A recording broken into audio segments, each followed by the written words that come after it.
I lost my hair when I was 16 to 17 years old. That's heavy. Oh, man, I'm sorry to hear that. No, it's all good, man. And you know, the funny thing is that I've learned to overcome it. And I've had a much, I'm much more empowered to be myself now. Well, I admire that. Oh, no, it's cool. Dude, let me tell you, it took a long time. I'm begging anybody out there, before you go and get surgery, before you walk into these hair clubs to someplace, I'm telling you right now, I am $20,000 in the hole, and 10 years of stress, the last 3, an absolutely horrifying existence of stress and pain. And I can promise you, the stress of this hairpiece is 1,000 times more than I would have ever felt if I had just been confident with who I am, dealt with the fact that these are the cards I've been dealt, and deal with them, and just shave my head. And honestly, like Spencer said, not everyone's there, but that's where I'm at. And now something completely different. Good afternoon. I'm speaking to you live just outside I like to think balding is just God's way of saying, now let's see you get laid. Is it true that if you don't use it, you lose it? What I'd really like to do is put the greatness of this man in perspective. The hair loss community has a lot to be thankful for, having you as a spokesperson. You mean you just call this guy up? About life and about reality. And now, America's #1 reality radio show for men. Live from Los Angeles, it's Spencer Kobren's The Bald Truth.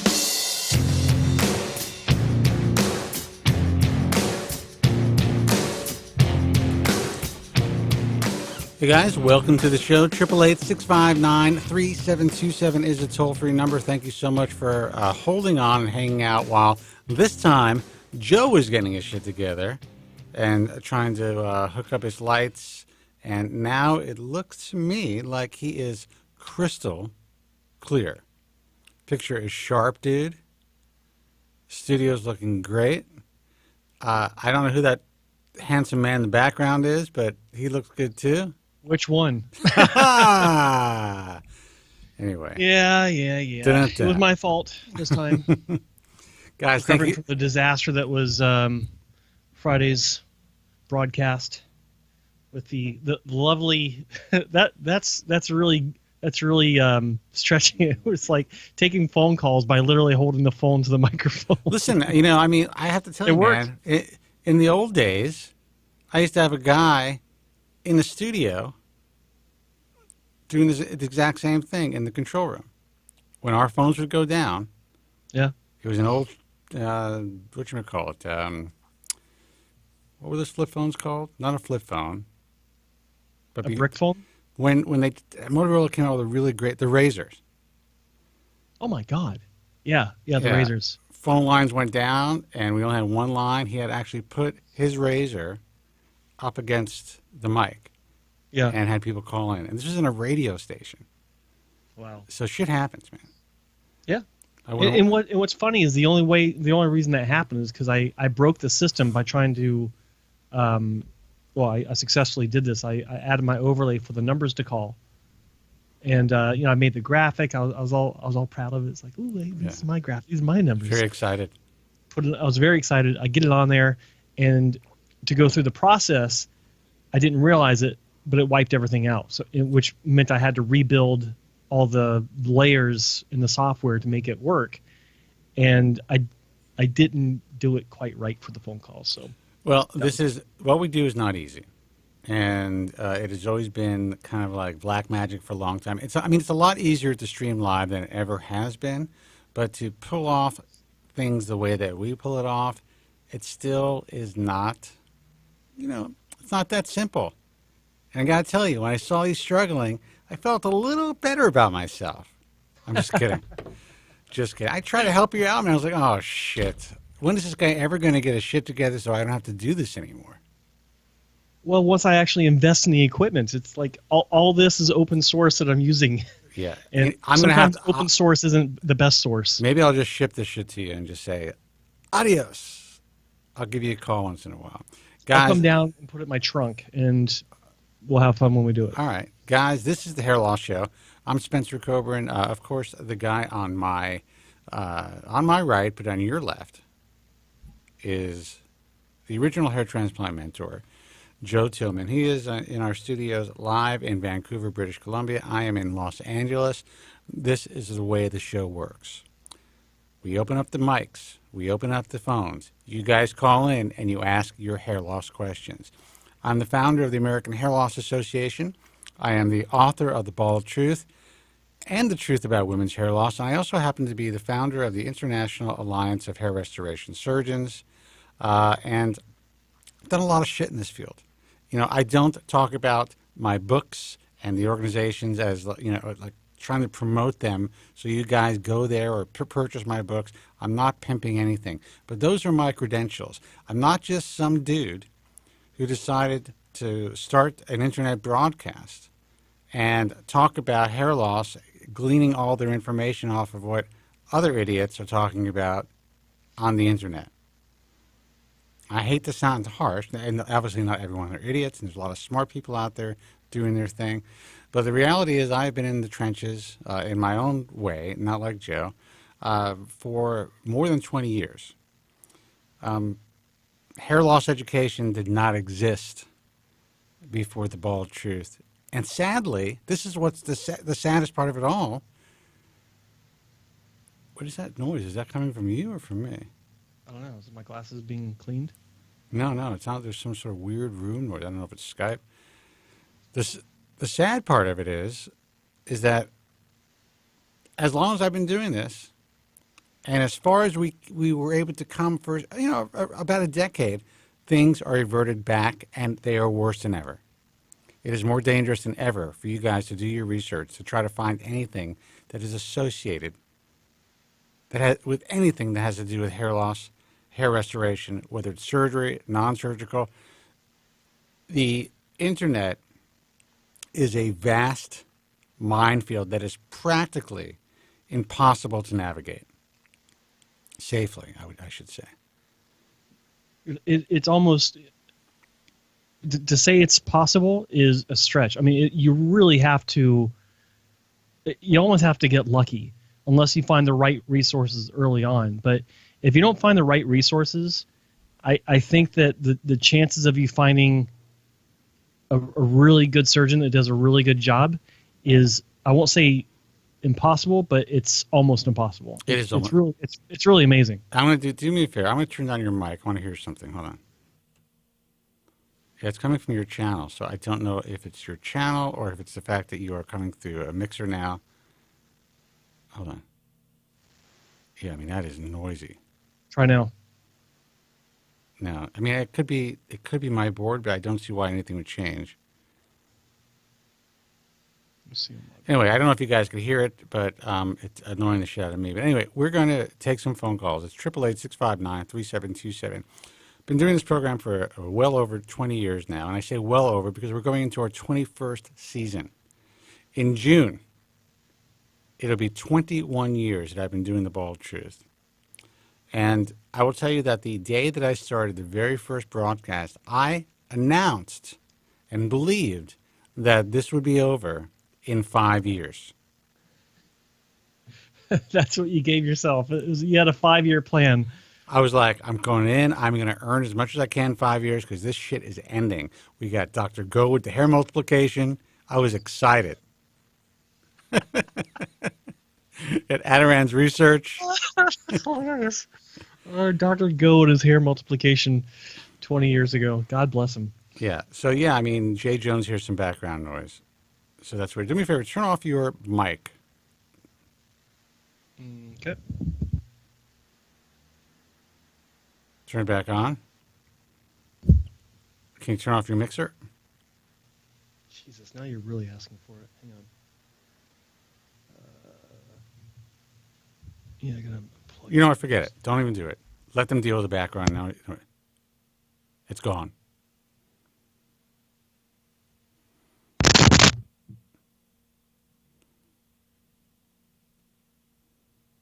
Hello? I'm here. You hear me? Now I can hear it. Now the noise is gone. Well, there you go. You got to ground your mixer. But now you're very low. So you need a ground loop isolator, which I could tell you which one to get, and you got to ground that. How's this? Better? No, not good. Volume's Volume's low. How about now? Better. How about now? Better. How about now? Better. Can you hear me now? Yeah, but raise it. Can you hear me now? Yeah. How's that? Good? Yeah, but it's picking up more room noise. But okay, we're going to fix that. Now we know what the problem is, and the problem is you. 888-659-3727. But that's what she said. But that's how you troubleshoot these things, man. You know, you got to unplug stuff. Of course. All right, let's see who this is. Hey, you're on the air. Who's this, and where are you calling from? Hey, can you hear me? I can. Can you hear us? Yeah, I can hear you just fine. Thanks for taking my call. You got it. Who's this? Thanks for calling. My name is Matt, and I'm calling, first-time caller. I was asked at, the request of Specs, also Spencer as well, to call in and just give you guys my story. I'm 2 years post-op. All right, I'm just going to give you a little hint next time you call a radio show when you're asked to call a radio show. Don't tell us that you were asked to call a radio show. Well, no. I'm just giving you shit. Where are you calling from, by the way? I'm calling from Los Angeles. Okay. I'm here in Beverly Hills, calling from my office. Just want to give your listeners, So you're probably right down the block from me. I'm not going to tell you exactly where I am, but maybe you do know. I don't know. And if you do, don't visit. I do not. Okay. I do not. All right. So all right. So you tell us your story. How old are you, and what was your situation? Well, right now I'm 28, so it's still young. But when I went through this the first time, I was a lot younger. And I guess the moral of my story to come is just to give anyone some hope out there with the proper research. Now that you mentioned the internet and all the information exists on the internet, and where to find it properly can be very beneficial to anyone. When I first started my journey, I was 19 years old, and I kept catching myself looking in the mirror, not really realizing what I was looking for, but I knew that there was something different about me. And then one day, it became more apparent that it was the lack of thickness and fullness on the top of my head. And, it was devastating as a 19-year-old, early year in college, and I had literally no self-esteem. I didn't want to wear a hat all the time, but I was, because I knew that it was just a way to keep the days going by. And one day, as more people, like my parents, old school, they just, go to Bosley. That's all they knew. That's all pretty much anyone really knew, was just go to Bosley. Well, it became a part of the fabric of our world and our lives. There was the Hair Club, right, and there was Bosley, right, and we thought that these were the people to go to. And do me a favor, if you could turn down your, I don't know if you're listening on an app or if you're listening on your computer, but if you could turn that down, that'd called be in. How's that? I think it's fine now. Actually, no. I hear it echoing. Can you just turn it off? Well, I called in, so I'm listening to you on the phone. Ah, okay. Can you just close that app on the phone? It's still. Oh, that's weird. I don't have an app open. I just called directly. That's weird. Okay. The 888-659-3727. Matt, don't worry about it. Spencer's just a real, nitpicky, nagging, perfectionist. I have OCD, and if I hear a little echo. Yeah. Go ahead. I just hear myself echoing back, but that's fine. I hear it too. Is this better? I took my headset off, so maybe that was the reason. Yes. No, it's not. But it's okay, dude. Let's go. This is a good story. You're a young guy. You went to Bosley. How old? 19, 20? I was 19 years old, and literally that very weekend, I rushed to Bosley to, see what they could do. You must have some rich parents. And of course, they put you. I'm sorry, what? You must have some rich parents. No, I paid for this myself. Really? Out of my savings account, my life savings. Oh, yeah. Jesus. That actually breaks my heart. I'm sorry to hear that, man. It was worth it, because it ultimately, here's the thing. It'll come up why it was worth it. So that day I went to their the interview or whatever to tell me what I wanted and who was going to do it and all that. They're actually trying to get me into a chair that very moment and get the surgery done that very moment, which I was too young then to know what the real reason was behind that. But it's okay. I scheduled the appointment, my first appointment ever, my first journey. So they did about 1,300 grafts. It was a FUT, so the strip scar. You're talking about 9 years ago. So this is yeah, exactly. 2001. I'm sorry, 2011. 2009. 2009 was when 2009. Yeah. Don't make me do math, man. No worries, no worries. So I went through the procedure. I had it done. And then that weekend I left town, the healing process began, and I was flipping through the TV channels in the hotel room, Bosley commercial came on, and the surgeon who did my procedure was in that commercial, and I freaked out. And that's when I realized for the first time I went to a very commercialized institution to have this extremely delicate procedure done.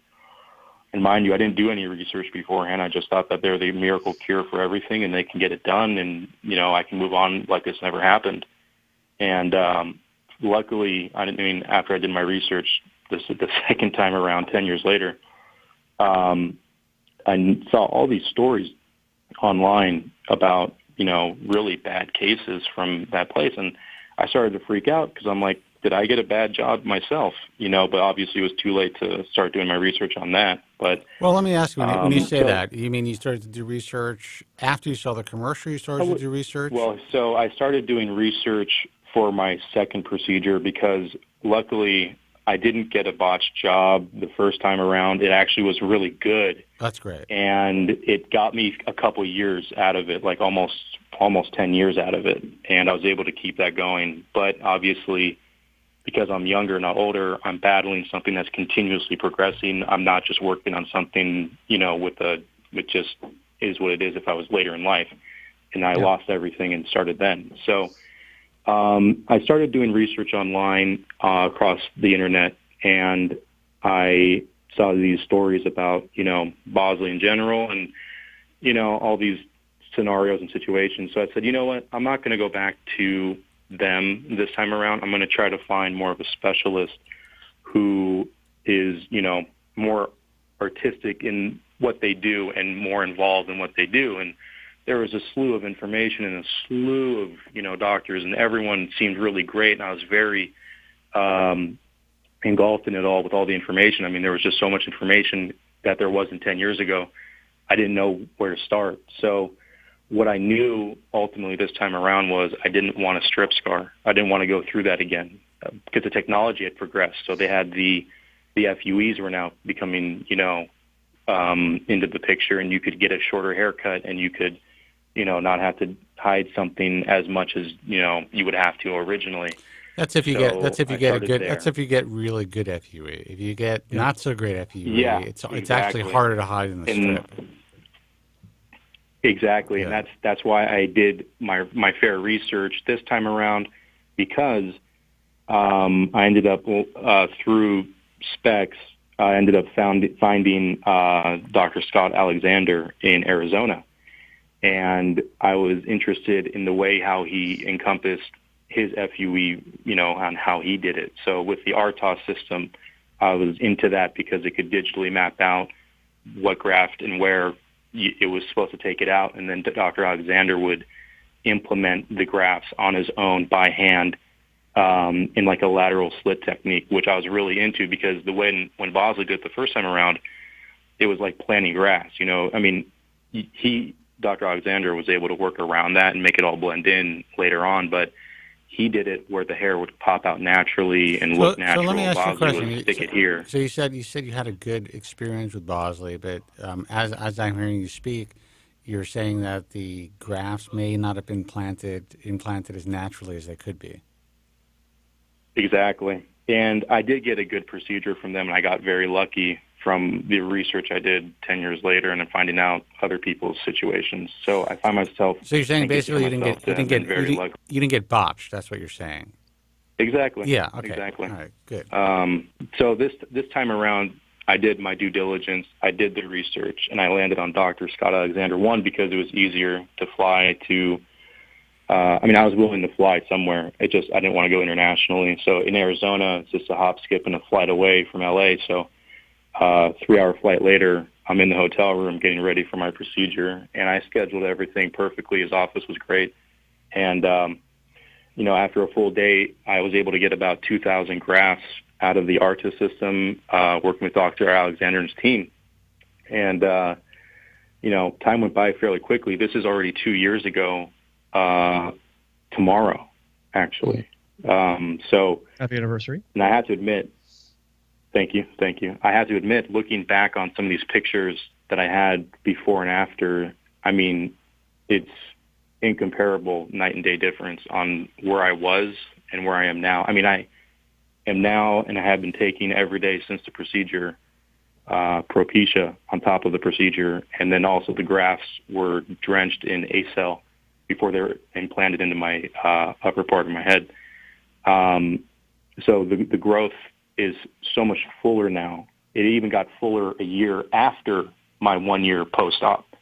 So 2 years removed, it's fuller than it was a year ago, and obviously it's fuller than it was a year before that, the day of the procedure, obviously. So were you talking about, were you talking about having work in, was all this in the hairline, or was it in other areas of your scalp as well? Yeah, this is in the frontal.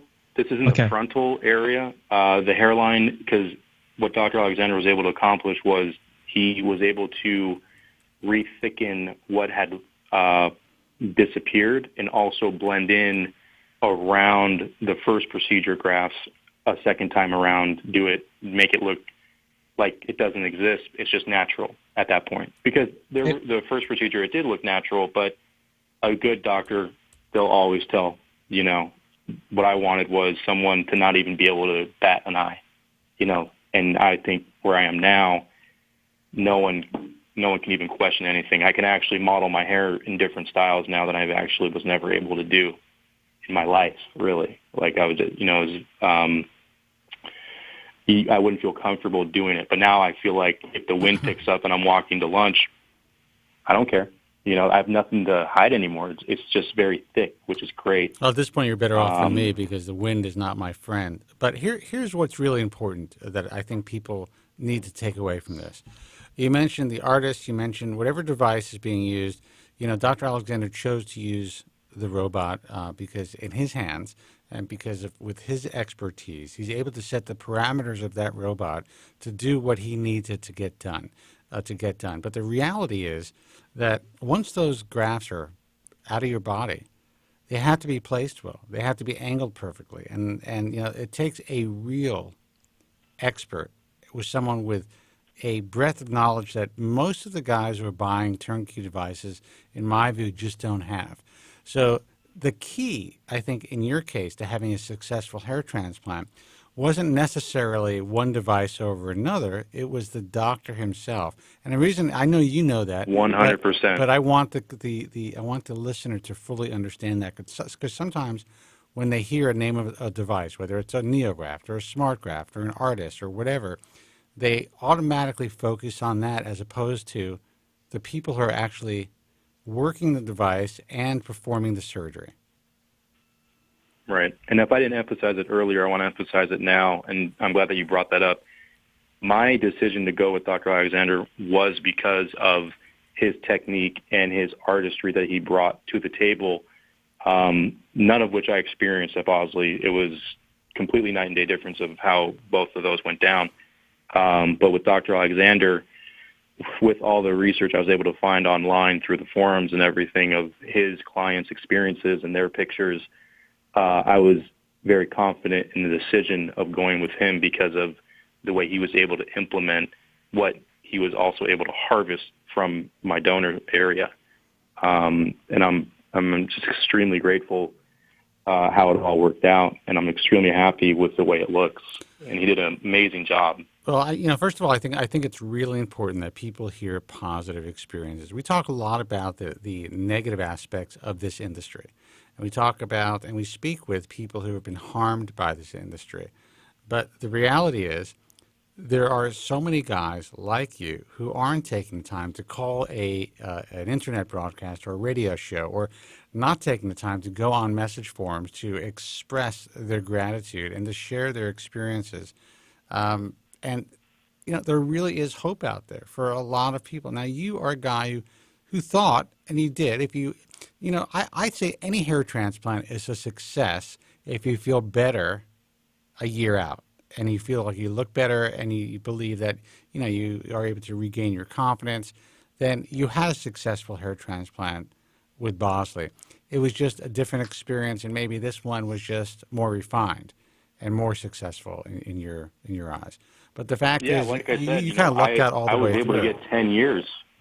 Yeah, I was able to get almost 10 years out of that first procedure.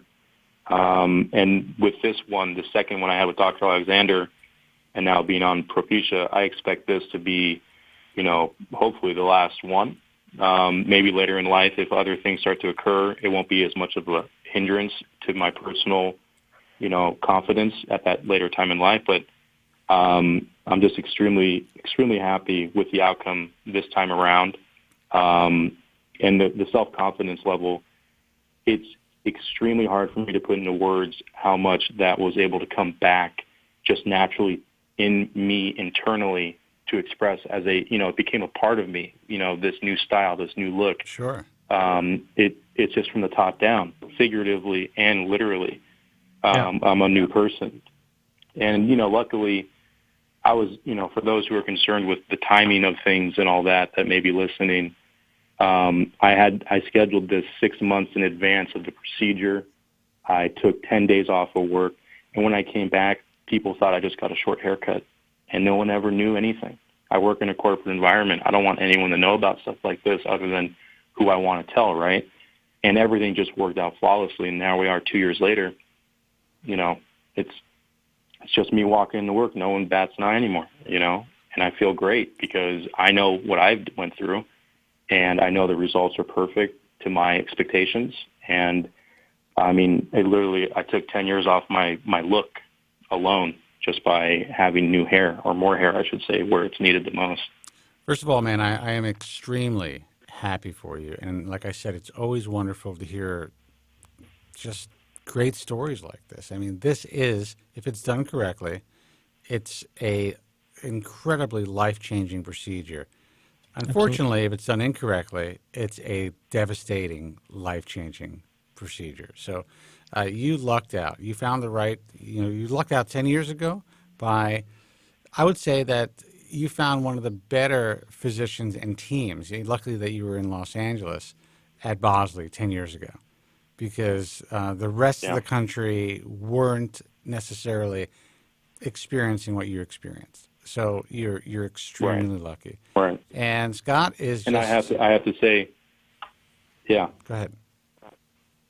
I just wanted to say, and I was a culprit of this until kind of recently, but like when you get this procedure done and you become very happy with it, a lot of the people on the internet that I would try to follow up on and see how it looked a year later or even 2 years later or beyond, they kind of drop off. They don't come back. They're so happy. They're like, I'm putting that behind me. I never go back to it. And I became like that. And I didn't go back for almost a year to update, my postings and all that. And Dr. Alexander and Specs reached out to me and said, it'd be great if you could. And I said, why not? So that's why I'm calling, because I want people to know that I followed up, and I want to pass that on to the next. And hopefully the other person listening on your show does the same if they're in the same position to do so.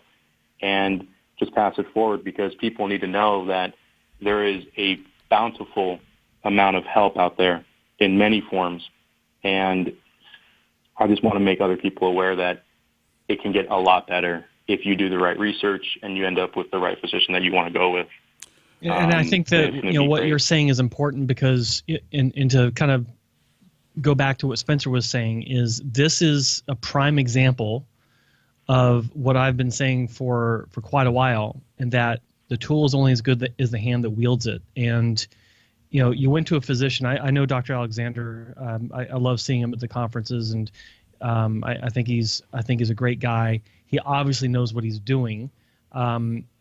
You found him, and he's using a tool that a lot of other doctors are using, but he has an understanding of, hair transplant surgery in general, because he's been doing it for so long. He's been doing it to a high level, right? Where he's able to take Without that experience and apply it to whatever tool he's using. And in this case, he was using the Artist in your case, and obviously it worked out to your benefit because you're calling in, which leads me to the second point.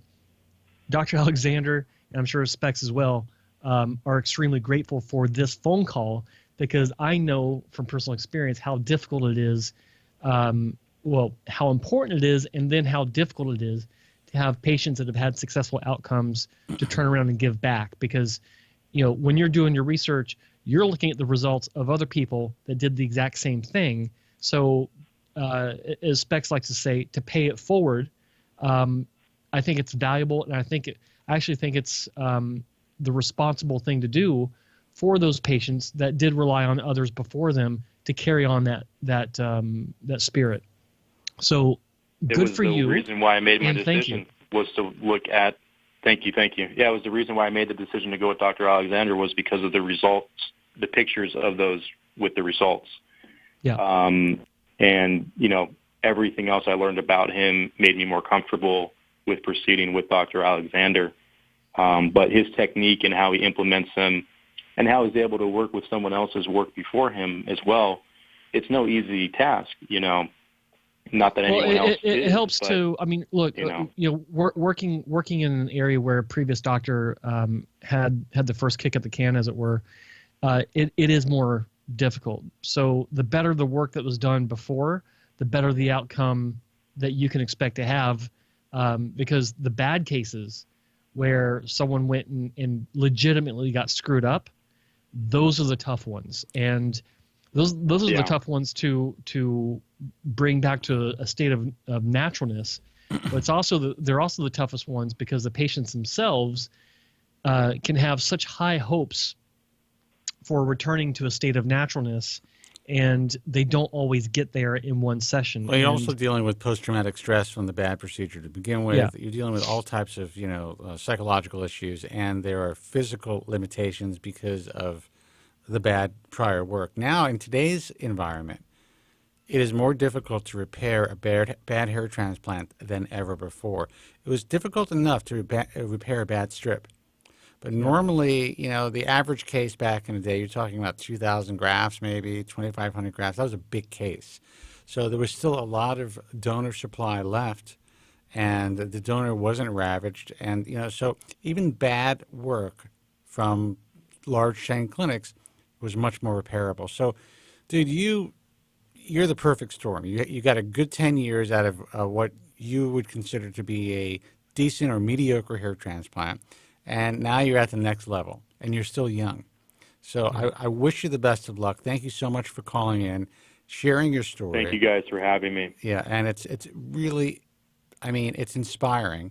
And I hope that you could, well, dude, if I'm doing the show in 10 years, shoot me, first of all. But if I am, I hope you can call back and say that you're still in good shape.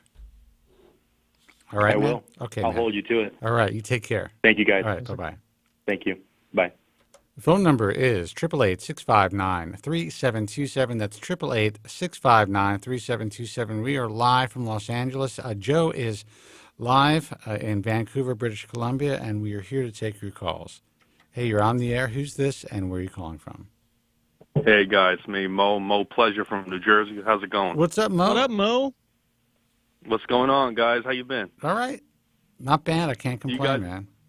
Do you guys, what you drinking, Spence? What was that you drinking? It's a Budweiser. Got a problem with it? Oh, yeah, drinking piss. All right, it's all right. I love all these beer elitists. I know you're just joking, Mo. Hey, listen, man, I'm just saying, sometimes people just, sometimes it's good to go to, a crack whore hooker for $40. Look, you know what? I am old school. I have, I guess I have champagne taste when it comes to certain things, except for champagne. Let's put it that way. I like my Budweiser. Okay. I like my Pabst. I'm old school. Go ahead. All right. Well, do you guys know where I left last time I talked to you guys. Do you guys know where I left off? Because I have to be a little cryptic with this phone call. I was going in for a procedure. Don't mention the clinic's name because I'm going into a little. That's where I want to be a little cryptic, just to keep everything fair and and whatnot. So, you guys remember I was going with do you guys remember the clinic? Well, it was the guy who trained with Jesus, or was it Jesus himself? No, it wasn't Jesus. No. This was you're talking about somebody in New York. No, the team I was supposed to have a procedure with. We talked about Joe. You should know very well. We talked about it. Dude, I've talked to like 900 people since you called in. I'm sorry, I don't. Give us some hints. You know, if you're cryptic, anyway, I'll figure it out. So go ahead. Yeah. Be cryptic. Okay, well, okay. So it was in the maple. It was in the maple country. It was in Canada. Okay. Okay. Okay. Do you guys know? Do you guys know now? I do. Yeah. Spence, are you on the same page? I'm on the same page. Yeah. Okay. So I went in. No, because in all seriousness, I hate to be doing this, but for a reason. Okay. So I went in. You guys know I was supposed to have my procedure, who my physician was. Right. And so I did, book 2 extra days in Vancouver just to hang out, chill. It was the hottest place I've ever been on in my life. Dude, you just blew it. Highest place. What? You just blew it. You just blew it. Oh God. I didn't say that. I didn't say the name of the. I didn't say where. All right, but if there could be some small timers in those places, just edit this bit out. It could have been a new clinic that opened up in the past 2 weeks. Yeah. It could have been the only other clinic in Vancouver, but whatever. Go ahead. Listen. I'm just saying there were 3 clinics that opened. One I went there, so you don't know what the hell No, that's listen. It was the highest place on earth. We got neografters popping up everywhere. Who knows? But anywho, in all seriousness, I was there for like 2 extra days. Monday was the surgery. So I come in, first time meeting the physician, right? Because I had 3 consultations. Because I really went in, I did my research. I went, this is a span of 2 years. Because even with the first year, I knew, they were good. Yeah, and you did 2 local consultations in New York, right? In New York, yep. All of them in New York. And I'm in New Jersey, so it's, just a train ride away. And so my estimation was 4,500 grafts, FUT. My donor quality is really good because South Asian background, really thick hair, everything like that, whole 9 yards. Diffuse pattern of thinning. I got pretty much the same kind of advice in all my consultations, right? So I'm over here, 4,500 grafts, possibly more if they can strip, if they can harvest that much, and we'll go from there. I come in, I sit down. I'm nervous as hell. And so the physician checks my laxity, and long story short, he's, says that your scalp is really tight. And what needs to happen is that he's like, have you thought about FUE? Now, in my mind, I'm over here thinking, all right, well, scalp is really tight. I'm figuring he's still going to go for a strip. And he said, have you thought about FUE? I'm like, I've never thought about it because me personally, I didn't want to deplete my donor area. By the way, I'm just going to put the camera on Joe for this one. Cool. Why, you want me to interpret my facial expressions on this one? Yes. Hey, Mo, before you continue, I need to ask you one question. Do you post on the forums? Have I posted on the forums? Are you a poster on the forums? Which one? The Ball Truth, HTN, which one? Just a yes or no. Are you a poster on hair transplant forums? Yes, but like casually, not religiously. I'm mostly a reader, not really a writer. Okay, fair enough. So, and long story short, I'm there. He's like, "Have you thought about doing FUE?" I said, "No, but why exactly are you, thinking about that?" He's like, "Your scalp is tight." He's like, "You have great donor, but your scalp is really, really tight." And I think we could really do FUE over it. I'm like, well, I'm over here nervous because I know, I'm not against FUE, but personally I know how it can, even because the clinic hasn't been doing FUE for a long time, right? They're FUT specialists, known for that. And personally I wanted to kind of keep my donor as supplement as possible, right? So I'm over here thinking, and I'm also thinking another thing is because I didn't come financially prepared for all that because, FUE is twice as much more expensive. And mind you, I've put in 2 years worth of actual. I mean, there's been. So like they 7 didn't days offer of you, I mean, surgery. since they thought that maybe you were a better candidate for FUE, they didn't say, well, you know what, you weren't financially prepared for that, so why don't we just give you the same price? None of that occurred? No. So they offered me a discount. Now, I don't want to get too, I mean, hell, I'll just say it. They were offering me at this time, and honestly, at that moment, I don't want to jump too ahead of myself. I'm over here thinking, you know what? My wife was with me. I'm like, I'll go ahead and do it. I was a little disappointed. I'm like, you know what? I made the trip here, and I mean, I know they're great doctors, or especially this physician. I'm like, I really trust them. I'm like, I'll go ahead and do it. And then he's like, he said I'll knock down, 11,000, and so we're looking at like, 2,500, right? And I'm still over here trying to process all this because this is happening all at 2,500 grafts or $25,000 you're talking about? $25,000. I'm sorry, not 2,500. $25,000. My mistake. Yeah, I really got to start charging these guys more money. That's anyway. Go ahead. Yeah. Well, so I'm over here still registering this, and my wife's there. I'm thinking, I'm still kind of like, not knowing. And then he's talking about price. I'm like, and then he's another thing. So I was there Monday. My procedure was Monday. I was supposed to leave on Wednesday morning. So he's like, can you stay till, if we do FU, it's going to be a 2-day procedure because they were going to dense pack. And then, long story short, he says, I can't do tomorrow, but when are you leaving town? I said, I'm leaving Wednesday. He's like, can you stay? Now, all there, like, this is within the hour. Now, I'm trying to figure out, what are we doing? Now, I also have my daughter with me, who's a year old. My wife, who's actually not an American citizen. She's on a green card. So I'm over here trying to figure out, all right, if I'm going for the FUE, I have to change my flight. I have to change your flight if you're going to stay. If you're going to go, you have to travel without me, which would be a pain because she's a green card holder, and I'm, technically, she could travel without it. It would just be a pain. But then I have to go ahead and do all that. So once he's starting to prepare for it, once he tells me about FUE, he gives me like 5 minutes to think about it, right? Now I'm like, can you give me, and so I have like 5 minutes to decide what the hell I'm going to do for something that's going to affect me for the rest of my life, right? And then I comes down, I'm like, all right, I'm going to go for it. And I'm still thinking, I'm still processing. I tell him, instead of making it, I think it was 24,000 was the price we came up. I actually said, is it okay if the clinic can actually cover mine and my wife's airfare, and they can actually make the price 25,000. But just in the meantime, if they can cover that, because I came with a budget. I had already paid in full. I paid a week before surgery, so I had already paid. So now I'm adding $8,000-9,000 bucks, right. And then I'm saying, well, obviously I don't have that at the moment. You could even raise the price of surgery by $1,000, and if you could just cover my flight and my wife's flight. The physician tells me, looks at me, he's like, we're already at a loss of profit. I don't really think there's anything much we can, do for you. Huh? He definitely okay. Hold on. Stop. All right, Joe. I this is on gotta you, my ask some man. questions. Okay. Okay. You already prepaid $17,500 plus tax for a 4,500. I know the price. Let me put it honest with you. Let me be even more precise. I got a 10% discount, right? So I paid around $15,600. Great. Okay. So you're supposed to get 4,500 grafts, and then possibly more if I could. Yep. Okay. And then you're switched to FUE for the reasons that you stated. Mm-hmm. For how many grafts? FUE? Same number? Same number. Yeah. Around. Yeah. Same number. Yep.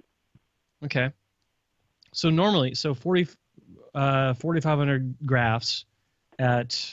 Okay, they were giving you a discount, but you were told that you're taking a loss in profit, or he's taking a loss in profit, so he can't afford to pay your fare, even with your extra 1,000 on top of it. At that moment, yeah, he said we've already lost, and I went straight to the physician. I said, he said we're already at a loss of profit, and and he left it at that. Now, I'm already feeling kind of, I'm already having hesitant feelings. I mean, there was a few things, it was like when I walked in, so I came in 7:30, right? And I know I'm going all over the place, but things are kind of coming back to me, so I apologize if it's kind of... No worries. This is actually extremely important information, and I just want to say one thing before you finish your thought. And I want everyone to know this. FUE, even if you're using technicians or whatever it is, really doesn't cost more than FUT in most cases. And as a matter of fact, it could end up being less expensive for the clinic. Joe, would you agree? I'm not only going to agree, I'm going to tell you why. Okay. When you're having a 4,500 graft strip surgery, you're going to have at least, and this is anywhere. Minimum of 4 techs. Go ahead. Sorry. There are very few clinics that'll do a 4,500 graft strip to begin with. I'm pretty well versed on what it takes. A minimum of 4 technicians. That's bare bones. Okay. And 2 on top of that.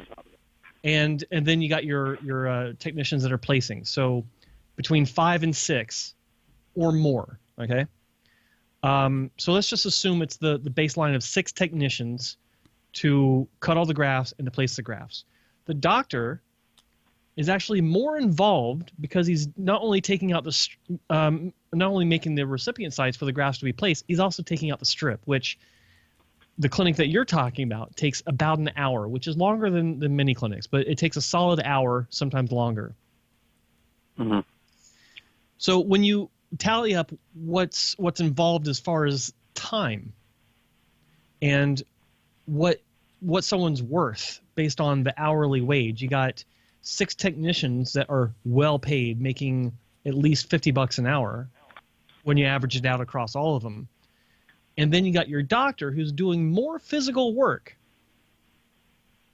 It costs more money for the clinic to perform the strip surgery than it does for the FUE surgery. And the reason being with the FUE side is because the doctor is doing 3 words: sweet fuck all. And it doesn't really matter that you have to go in for the extra day, because that extra day of electricity, the only reason they're setting you in for the extra day is because that time is available anyway. Yeah. So it's not it's not as though they're switching somebody out. Extra day. Say that again? No, I'm sorry. I was going to say I was going to play devil's advocate and say, well, what about in his defense? What about the extra day of labor? But you just answered that question. Well, listen, I'm in a situation where this was their idea, not yours. These are physicians that, and I need to state this clearly, that are part of what we do.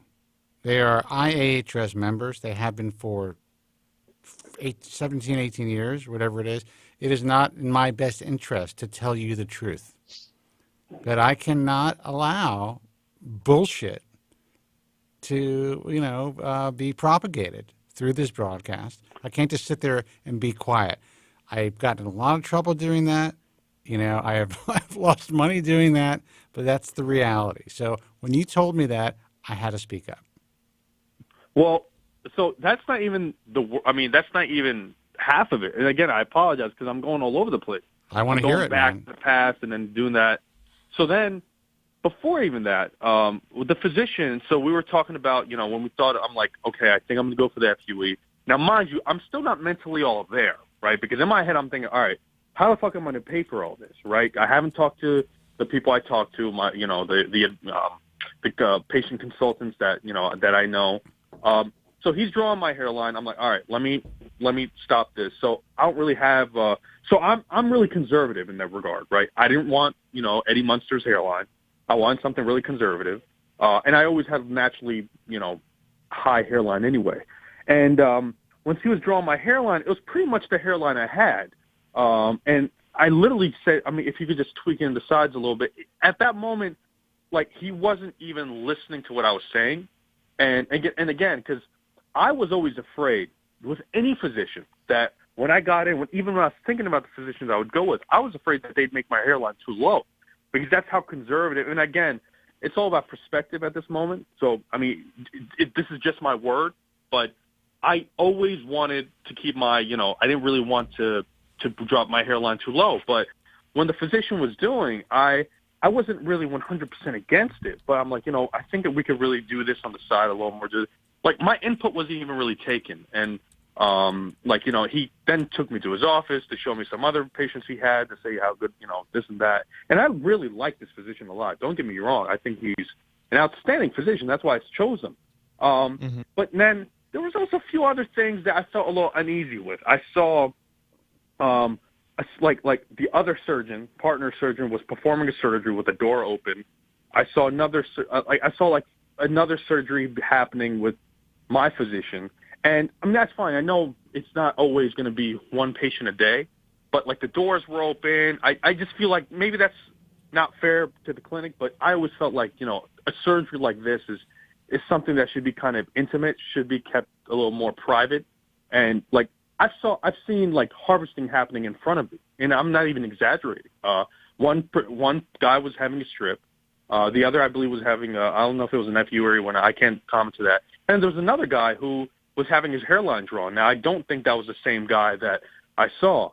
Maybe it was. So in their defense, I'll say there was only two people besides me. And I just saw it happening. It made me feel a little uncomfortable. Then, fast forward, when they're talking about doing the FUE and they're getting ready, I'm filling out the final forms. I talked to my wife and said, I just don't feel like I should go with it. Because it was a mixture of everything. It was a mixture of my input not being taken. I felt a little nervous about that because I know I'm not the physician, but I do feel it's something I should at least be heard, and I wasn't even heard. Dude, you're 100% right. You're going with your instinct, man. Exactly, and I just, there was that. There was kind of the doors being left open, me seeing all that. There was definitely the FUE price that kind of dropped, an extra $8,000-$9,000 that I have to pay now, and I'm thinking, how the hell am I going to finance this? And then on top of that, I'm thinking, all right, as soon as I get out of here, I'm probably going to be high on Valium or God knows what, and I have to book a flight for the later date, and also my wife and my child. So then, well, I can understand the stress levels alone, and being, I think, put in a position where, your cortisol and all of your stress levels can go up, even though you're being put on, medication, and you're being put under sedation. It's not good, man. I'm not loving what I'm hearing. I will say, and to continue my thought, hold on, Mo, and to continue my thought about the, what the doctor will be doing during the FUE, the doctor makes the incisions, but he's not doing the actual scoring and extraction of the graft. So because, and this is just to finish that cost comparison. So there's actually, they're paying two technicians to do the extraction, and it's just more work that's being done by technicians that are being paid a wage, an hourly wage, as opposed to the doctor doing the work where his time is worth more if you were to actually ask him. But to continue on, another thing you need to understand is, and this is for people listening, at this particular clinic, there is no sedation, there's no Valium or anything like that. So any sort of decisions that you made or would be concerned about making wouldn't have been under the influence of a sedation of sorts, but it's still under the influence of the stress that you're experiencing from 2 years of research, flying to another country on the other side of the continent, and then being told that not only are you not a candidate for the procedure that you've been hoping to get, we can do this other procedure for 50% more cost, which is what it came down to, and you got 5 minutes to choose. Right. That's and I was just saying that whole Valium comment. What I essentially meant was that, all right, I didn't know they didn't give it. I mean, I was going to take it anyway. Yeah. My whole process thought process was, how the hell am I going to now go as soon as I'm done with surgery? I can't rest. Now I have to go, all right, let me quickly do that, because our flight was next morning, right? So I'm thinking, how the hell am I going to go ahead and book our next flight? I have all our financial information. That's what I meant by that. So then I sit down. The last comment that was made to me by the physician, now fast forwarding, I'm out in the hallway, physician's in his office, they're getting ready. I'm just having a bad feeling. My gut's not feeling right. And my wife knows what's happening. She could see it.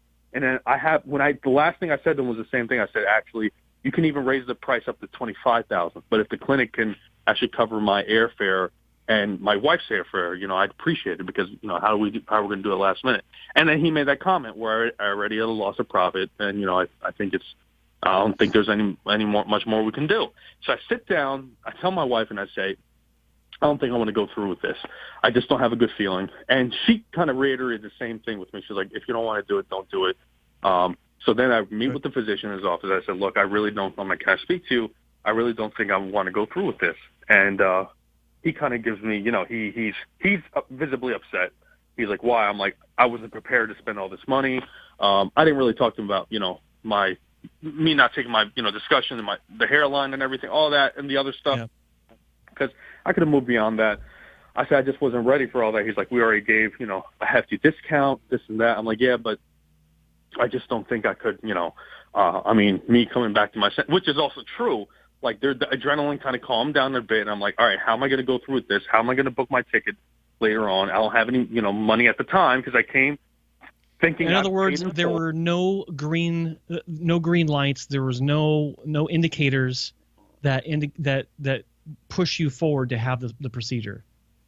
Yeah, correct? I'm like, this is not good for me. This is a bad idea. Like, it was literally. I got to tell you, in a situation like that, and that's where like a really, in my view, these guys are, they charge what they charge, and all these guys, all the top guys charge what they charge. They should be providing a true concierge service. They should be providing, if for some reason they think it's in your best interest, and it's possible to, change your travel plans, let them fucking do it. Arrange it. Even if they have to put you on the phone, let their people make the phone call. Let them wait on hold. Let them take care of everything. Let them explain the situation. Say that they're calling for Mr. So-and-so. He's in a medical procedure. We can put him on the phone. Make it easy for the patient to make this happen. All that stuff really disappoints me. Go ahead. Now I'm panicking, right? So I speak to the physician. I say, I don't think I want to do it. He's like, is it the money? I'm like, it's not just about the money. I just didn't think I would have to, do all that. And then he says, well, all right, let's at least go for the strip. So now I'm over here even more fucked up because now I'm thinking, okay, because he did tell me that in his fairness, right, he did say if we do the strip, we could do from the hairline to, let's say, the mid-scalp. But if you want to do the FUE, because we can harvest more grafts, we can get the, hairline, mid-scalp, and the crown, to get the, full density from the front and solid coverage in the back. So then I'm saying, all right, he then says to me, all right, let's go for the strip then. Now, I'm over here thinking, wait, you just told me a strip, I'm not good for a strip. And personally, in my opinion, I don't think I'm not a bad candidate for a strip, but that's a whole nother story. Now I'm thinking, now I have even worse things in my head. Say, okay, well, now you're pushing me into surgery. And I get it. It's a business. But now I'm like, but all right, this is actually good for all of you doctors who are listening right now. This is a really important lesson for you to learn besides what's being taught to the patient right now. Mo, you were put, in my view, in a very uncomfortable situation for no good reason. And maybe the doctor was having a certain type of a day, whatever it was. I could hear it in your voice, just the way that you're relaying the story. I am seeing a million red flags, and not as if you were going to have a bad procedure or a bad outcome, and that you would have been treated well as far as surgically.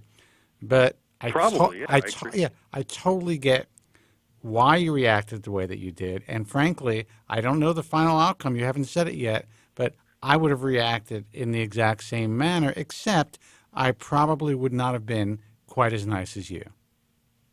Well, so then next thing he says, I'm like, I don't think. He's like, well, we were just talking about strip. Now I'm like trying not to panic, and I'm trying to really get the hell out. It's just that aura. I really wanted to leave the office. And he says, well, we already have, technicians here. They're already ready here to go, and they're here for you. And, basically trying to kind of emotionally blackmail me to at least do the strip, at least do something before I leave. He's like, well, they're already here. They were ready to harvest, which is true. I mean, I was literally one step I would have away been like, from well, being you know what? I'll give you some. I'll take some PRP. How much is that?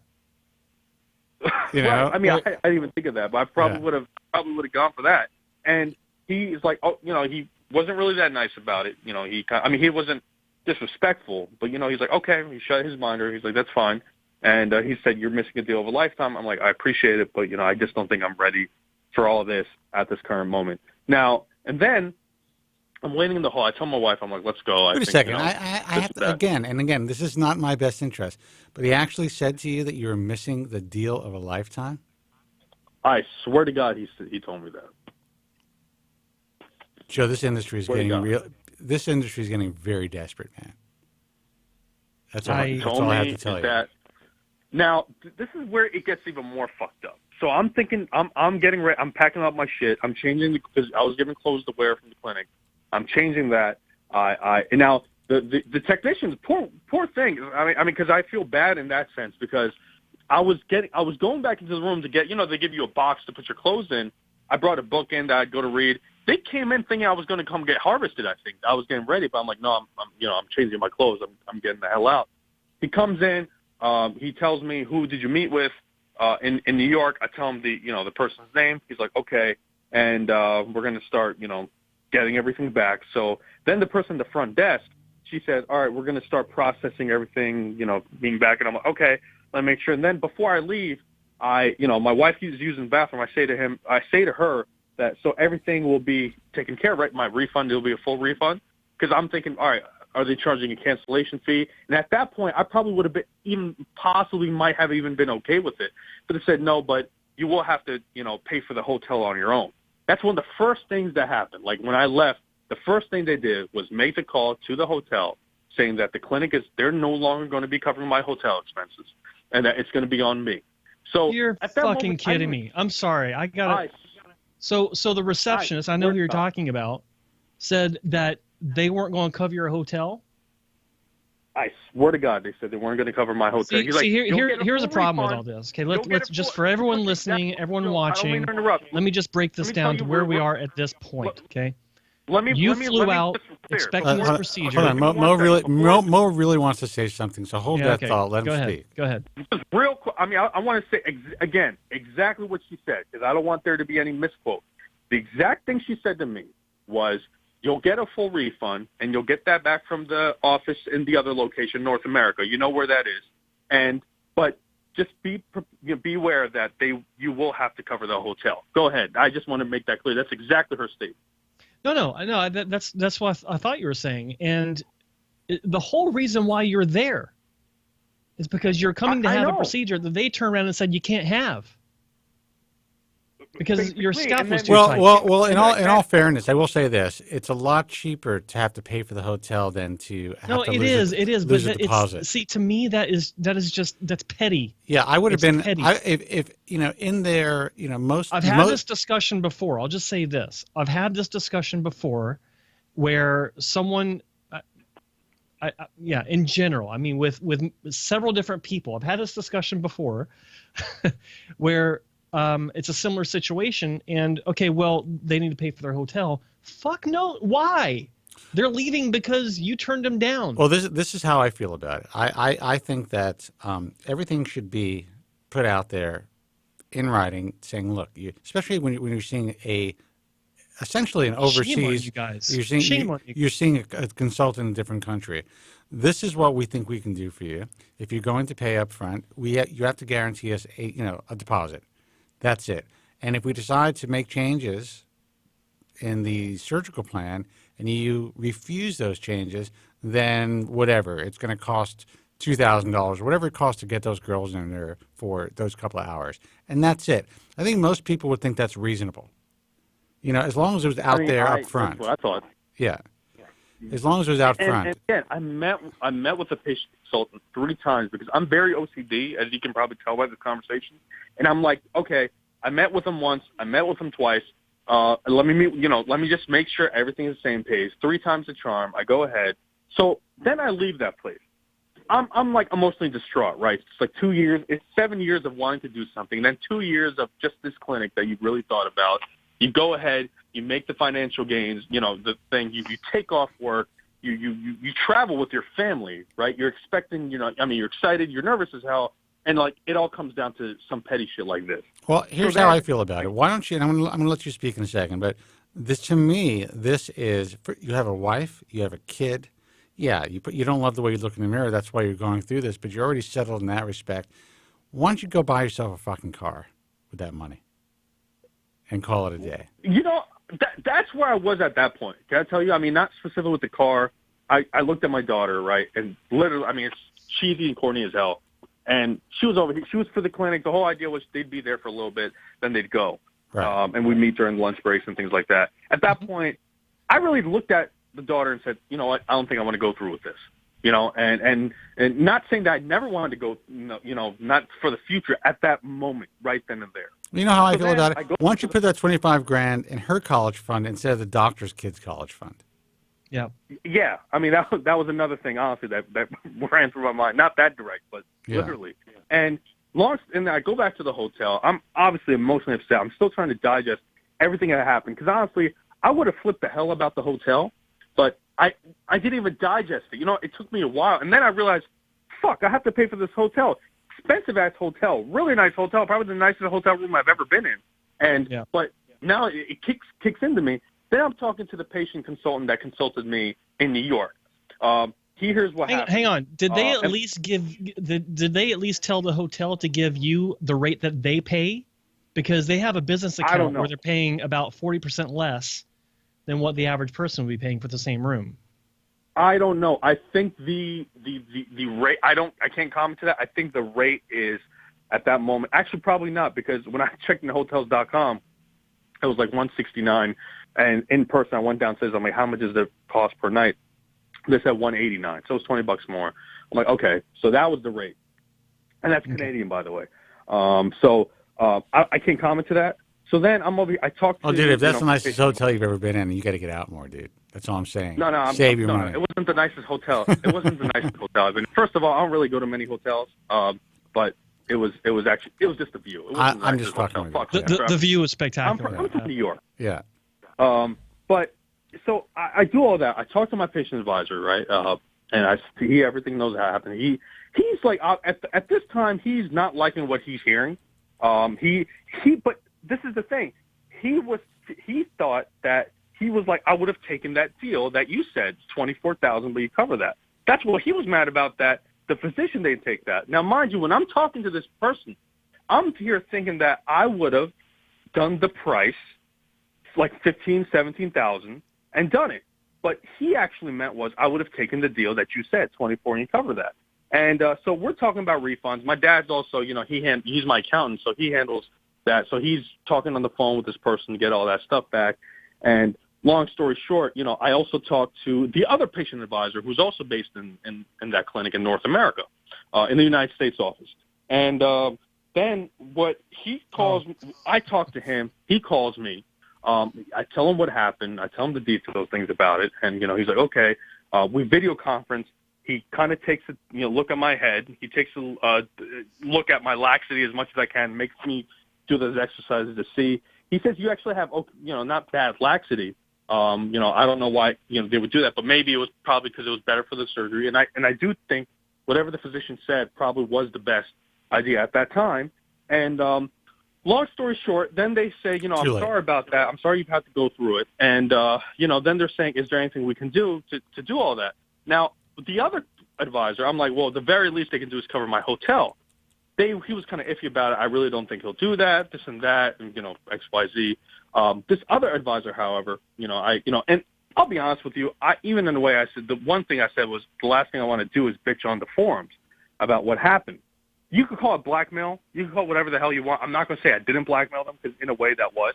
But, again, I had to do at that moment what I had to do, and I guess he didn't like that I said that. I would say it's more extortion than blackmail, but that's just, It probably is, but I'm splitting hairs. Spence, again, yeah. But no, seriously, it probably is. But then, so he's figuring out now these two individuals, and I'm personally fond of them both. They're over here still trying to get something going, still trying to have something happen. Then they come, and this is where I fucked up. I did. Wait. What do you mean they're trying to get something to happen, to get you to come back for surgery? To get me to come back for surgery, make me find a deal, something like that, and basically, because I'm still digesting all this, right? And then basically, one of the advisors told me, well, the guy in Thursday canceled, right? So if you want to do a Wednesday and Thursday, it opened up, and basically they were giving me a deal of where the clinic would do same FUE, 4,500 grafts for 2,300, and would cover the costs of the airfare, right? And I actually said okay to that. This is where I fucked up, and I know this is where I messed up. I don't think I messed up anywhere but this spot. I messed up here, saying, okay, I'll do it. 15 minutes later, I call him back saying, no, I'm sorry, I don't think I could do it. Because again, it was still so fresh to me. It was the euphoria. No, it makes sense. I get it. It's kind of like shell shock. It's like, well, here's what I don't really understand. You're not thinking straight at this point. This is what I understand. I understand, and Joe's right, but you were at the clinic, all tucked in, ready to go. They didn't take the $24,000 price that you were willing to give them, and the hotel, whatever the situation was. But after you left, flew back, and then spoke with the consultants, they were willing to pay for everything.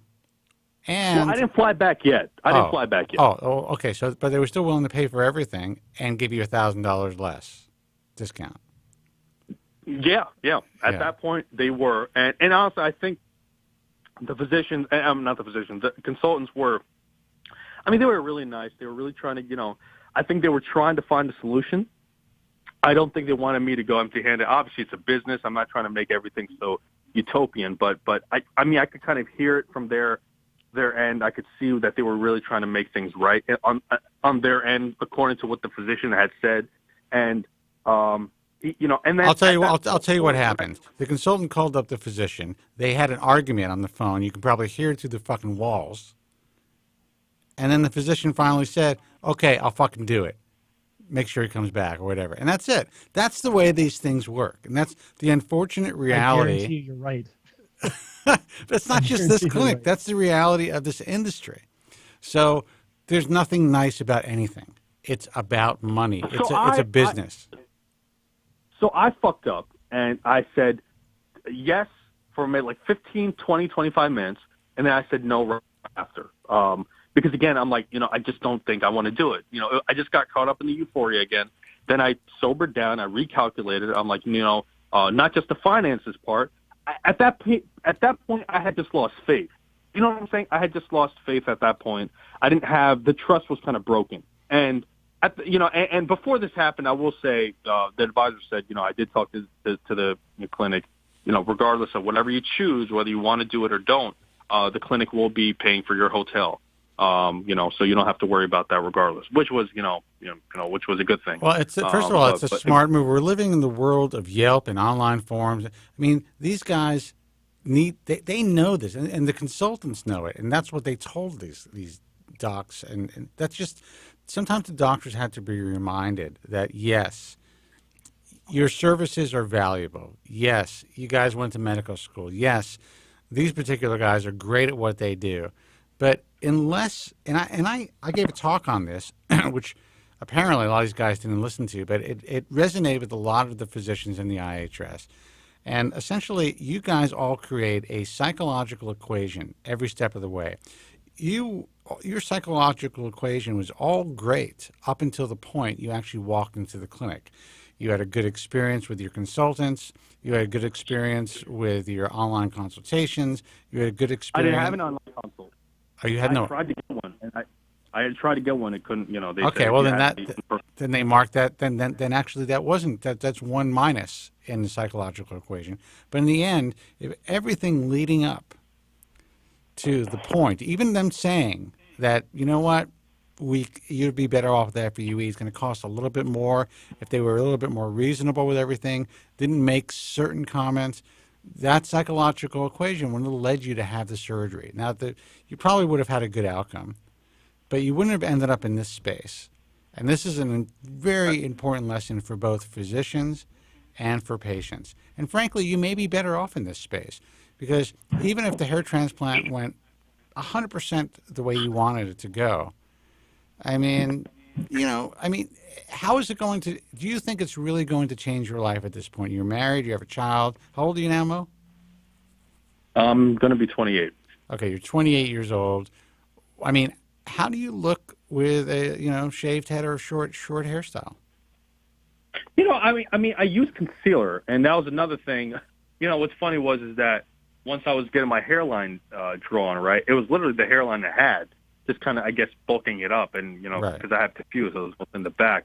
I wanted to bring it down a bit, and the first thing that crossed my mind was I could literally create the same look with concealer that I have, because I still have hair, right? I'm not like, my crowns, is the most spot where it's the most affected. But you're taking medication, right? You're on medication.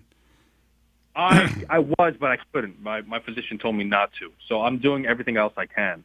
Okay. I can't take Propecia because of other medical reasons. Okay. But long story short is that she said the same thing. We were reading each other's minds. Like, you could literally use the things you've been doing. It'll probably look the same in that regard. That's honestly, at that point, I'm like, if I'm going to get the same kind of hairline, I might as well, I don't think I'm going to go through with this because, that's where the adjustment would happen, is at least the front, right? And then I'm like, well, if I'm going to really have the same kind of shape, the same everything, I could just use the concealer I'm using now. So to a lot of the... Well, here's the beauty of everything, this entire experience. You learned a lot. You always know that surgery is going to be there for you. And by the time you really need surgery, if you choose to, you never need a hair transplant, but you may not be able to utilize the concealer the way you're using it right now. You can take that 25 grand, you can invest it, you can get yourself a CD that's going to, a short-term CD that's going to pay you 3 or 4% on that money, and earn something from that money, or put it away for your kid for a while, or just put it away for the hair transplant, and just stop, set it aside. And, live your life and see if you want a hair transplant in a year or in 2 years, because you may not. This may have really been a great experience, and like you said, well worth it in the long run. It could have been a great experience I'll just say, had they thought this through before they told you about the options. I know that it could have been a great experience because I was involved in that great experience for many years. I know how things, I mean, the potential's there and it happens all the time, but hearing your story, it really makes me feel ashamed for what I know what they can do. I know, they do this all the time. But well, I don't want to interrupt you, but I guess my point was that, and you're right, they have produced outstanding surgery for decades and some of the best in the business. However, my point to Mo was that even though everything transpired the way that it did, that experience may have been worth it, because now he has the opportunity to step back and really reconsider if this is something he wants for his life. In the meantime, maybe earn a little money on the 25 grand, or buy his family something nice, or get a car, or whatever. And, step back and know that surgery is always going to be there. And frankly, you could always go back to the same doctors. It's not as though their skill sets are waning. It's just, or maybe you find somebody else that you feel more comfortable, where you sit down in that chair and you get a good gut feeling. And again, this is the last part of the story. It's kind of the smallest part. It depends on how you see it, right? Is that once I backed out, I made my last-minute decision. I really apologized to this one, consultant. I told them, I said, look, I fucked up. I shouldn't have said yes. But it's just, I wasn't prepared to go through with this and that. And I really felt bad. He didn't really, respond as much. And the other patient consultant, totally the opposite reaction, kind of put the blame on me a little bit. And honestly, it's not, I don't want you making it seem like it was unprofessional. I don't want, and again, I don't want to make it seem like it's unprofessional, because me and him at this point share kind of like a common kind of, I consider him like a buddy, not a friend, but somebody that I could talk to here and there. He said, look, you really did, did us dirty, did us, meaning him and the other patient consultant, dirty. Dude, I want to say one thing, and that's appalling. But none of these guys are ever your friend. The guys that, and I say this all the time, the guys that become your buddy, these consultants that become your buddy on the phone, who find common interests, whether it's women or cars or sports or whatever that bullshit, whatever that sweet spot is for you, these are all fucking salesmen. And as soon as you cut loose, you'll realize they're not your friends. That is such an old school, typical way of making the sale that, you guys just need to know about this, man. Even the fact that you say, well, he's a guy that I can call, a friend, we can go have a drink, whatever it is. That's bullshit, man. These guys aren't your friends. Well, I wasn't that friend. I just, you're right, and I do think I was maybe a little too. I do think I got trapped in that, but it wasn't that. Like we would go out for a drink or talk like here and there. I mean, we would only talk business, but when we would talk, I was fond of him, he was fond of me. But when this went down, he told me FUE wasn't available in this clinic 3 years ago. Then he kind of went ahead and now 2 days before, he's kind of bashing the physician, right? Kind of taking my side, doing all this. And then he's saying, you're mad at this physician for doing the right thing. Now I'm really like, what the hell is it? Because at first point he says no FUT. Then he says FUE. Okay, fine. When I say no to FUE, then he says, all right, let's go with the FUT. So, I'm just, so at that point, I kind of left it at that. And it's just been, it was a hard time, emotionally. It's been a little over a week now that I've been back. Honestly, I missed the last show. I was commuting from work. So I really wanted to share this earlier. But long story short, that's what happened. And I'm at a spot where, my wife says, this is my favorite time of year. Christmas time, right? Hanukkah time. I love, this part of winter. I'm always like, let's just go through Christmas. I'm like, she tells me not to think about it. And I'm still obviously fucking think about it because I'm calling you guys, right? And she's like, let's at least celebrate Christmas. Let's get this out of the way. And, like she said the same thing. Surgery is always an option. And I have been looking at other clinics. Now I've kind of calmed down. Hold on. Joe, we lost your camera, man. Oh, okay. Hold on. Listen, Mo, just put the fucking brakes on it, man. You just had a fucked up experience. You don't need this surgery.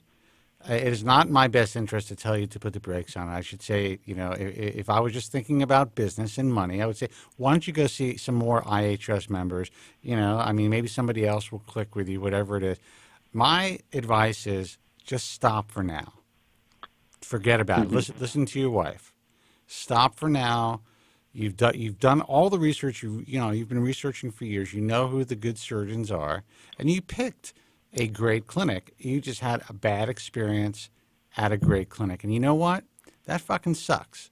And I'm hoping that the consultants are listening to this, and they may be, because I may end up getting a call tomorrow or the next day. I hope that the doctors are listening to this. This is why so many of you are in the position of panic that you're in. Period. Desperateness does not work in medicine. Showing that you need to get this sale or trying to make people feel bad that they're not spending $24,000 or $25,000 to have their heads cut open, to have a cosmetic procedure, one of the most difficult forms of cosmetic surgery performed, and making them feel bad because they're taking up your fucking time. You're a doctor. That's what you do. First, do no harm. If this guy doesn't want it, you just say, I'm sorry it didn't work out. I wish you the best of luck. We're always available to you. And that's it. That's what should have been done. Yeah. Am I right, Joe? You think you're going to get a phone call? What are you talking to here? Look, Mo, I'll say it again. I don't care. I'm ashamed for how you were treated, and I'm really look. Count your blessings. That's all I got to say. Because if you were treated like this without having surgery, who knows what would have happened if you weren't happy with something if you did have surgery. And it's always be better upset without surgery than upset with surgery. And just know the industry is changing a lot, and that means even some of the greatest players in the industry are either they're not evolving or they're feeling the pinch or whatever it is. We don't know what's going on. All I can tell you is there have been some other doctors who have been in the IHS for a very long time who I've gotten some complaints about on this program, not too long ago. Yeah. Shit is just happening, man. That's just the way that it is. So we are working on it. I say this openly. And doctors don't like to hear this, but I'm currently doing a maybe not a complete dialysis, but a quasi dialysis when it comes to who I'm going to choose to work with in the coming year in 2019. We are evolving the IHS. We're creating more educational resources for both consumers and physicians. We are going to be working with fellowship programs so that these guys the young guys, are really taught to do it the right way. And I got to tell you, the young guys are hungry. The young guys are not like, oh my God, I've been doing this for 20 years and I'm still being questioned. They might be willing to treat you with the kid gloves that you deserve to be treated with. Yeah. The industry is changing, and we're going to help to continue to guide it to change for the better. And that's not to say that if you underwent surgery with this doctor and his team, that you wouldn't have had a tremendous outcome. Their success rates are very high. Yep. But I know. If That's your why I gut, told them. if your gut, I would have done the same thing, and I actually would have not have been as nice as you. So bravo for that. And I would just say my advice is, and we're going to take another call before it's the end of the show, but I would say, I'm not going to say you dodged a bullet because you probably would have had a good procedure, but you may realize in time that you don't need it. And it seems like you have a very loving wife. You have a family. You get to enjoy the holidays without having to heal. Maybe things worked out. Maybe they did. And, again, I am somebody who wants to have surgery. I know you got to go. I do as well. And I'm not saying goodbye to it, but I think for now, at least for a few months, I am dialing it back and kind of reconsidering all my options. And again, I really thought about making this call because maybe because I've been it's nostalgic because I've been researching with this clinic for so long, for 2 years, the minimum, that I still haven't even 100% closed my doors with this particular clinic because of their success rate being so high. And look, you don't have to. And I'm going to say something very, very briefly because we've got to take another call. I had to get something done. Wasn't of cosmetic nature, but a couple of years ago. And it really wasn't that invasive. It was a relatively simple outpatient dermatological procedure. Kind of had like a fatty tissue under my skin, like a fatty tumor. Long story short, did not dig this particular physician. Had a really bad attitude, but had a great reputation. This was not an emergent situation, so I walked the fuck out with a little bit of an attitude, as I do. But then I chose, after doing my research and realizing, this guy's got the track record, man. I want to make sure I'm not scarred. I want to make sure that everything goes well. I'm going to suck it up and go back to this guy. Now, I did have a sit-down with him. I'm like, listen, dude, I know you're a physician, but, I have my expertise and my experience in my field and in my sector of life. So we have to treat each other as equals because we're going into this situation as a team. I'm your patient. You're practicing medicine. So if you can kind of lighten up with the attitude, I'd feel a lot more comfortable going under the knife. Pretty much exactly what I said to him. And you know what he did? He apologized to me. Didn't have an attitude, apologized to me, respected the fact that I could sit him down, look him in the eye like a man and say, look, you're working on me. You're servicing me. To me, you're the fucking help. I didn't say that. But give me a little respect, too. And I ended up having the work done, and it was a great success. So what I'm saying to you is you don't have to cut them out of your equation if you're still considering surgery.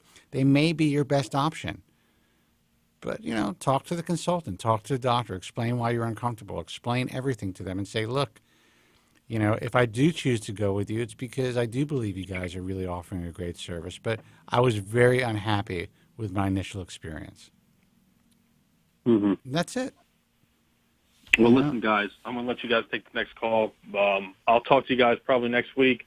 Take it easy. I appreciate you guys listening, and we'll be in touch. All right, man. Yeah. Thanks good for luck. calling. Great story. Make sure you update us on this because I want to know more. No. No, I definitely will. See you All guys. right. All right, take care. All right. That was a great story, I got to say. Not for him necessarily, but maybe for him, but that's a great fucking story. It was. And doctors who are listening, I'm not saying that I consider you to be to help. You're not working on me. But if I'm hiring someone to do something for me, even if you're a surgeon, you got to understand that you're providing a service that someone is paying for.